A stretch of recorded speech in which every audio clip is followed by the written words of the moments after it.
ఈరోజు అఖిల భారతీయ విద్యార్థి పరిషత్ నిజాం కాలేజ్ ఆధ్వర్యంలో ధర్నా నిర్వహించుకోవడం జరిగింది.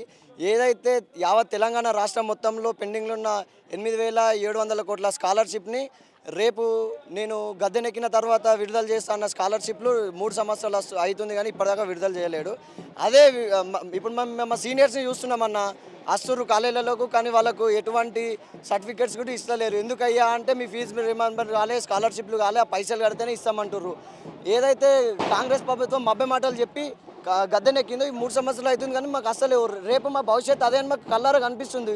దానివల్లనే మేము ఇప్పటి నుంచే జాగ్రత్త పడి ఇన్ని ప్రొటెస్టులు, ఇన్ని ధర్నాలు, ఇన్ని రాస్తారోకలు చేసి మా స్కాలర్షిప్లు ఎట్లానైనా మేము పడిపించుకోవాలని మేము ప్రయత్నిస్తూ ఉన్నాం. అంటే మరి ప్రభుత్వం దగ్గర డబ్బులు లేవంటున్నాడు ముఖ్యమంత్రి అనేక దఫలాలుగా చెప్పిన సందర్భాలు. అన్న డబ్బులు లేవని చెప్తుండు. మొన్నటికి మొన్న 100 కోట్లు పెట్టి ఆయన అతను మన్మడు మెస్సీతో ఫుట్బాల్ ఆడిండు. దానికంటే ముందు అందాల పోటీలని ఎన్నో వేల కోట్ల ఖర్చు చేసిండు. ఆ అందాల పోటీలకు ఆ మెస్సీకి ఈయన ఈయన మన్మడి ఈయన సంతోషం కోటి అన్ని కోట్లు పెట్టి ఖర్చు చేయడానికి పైసలు ఉన్నాయి. కానీ మా పేద బడుగు బల విద్యార్థులు ఇక్కడ స్కాలర్షిప్లు, మెస్ బకాయిలు, ఫీజు రియంబర్మెంట్లు కావచ్చు. అదే చూసుకున్నట్టే సంక్షేమ గురుకులాల్లో నాణ్యతమైన విద్య లేదు, భోజనం లేదు, ఎటువంటి సౌకర్యాలు లేవు. తెలంగాణ మొత్తంలో కేవలం 50 గురుకుల స్కూళ్ళు ఉన్నాయి.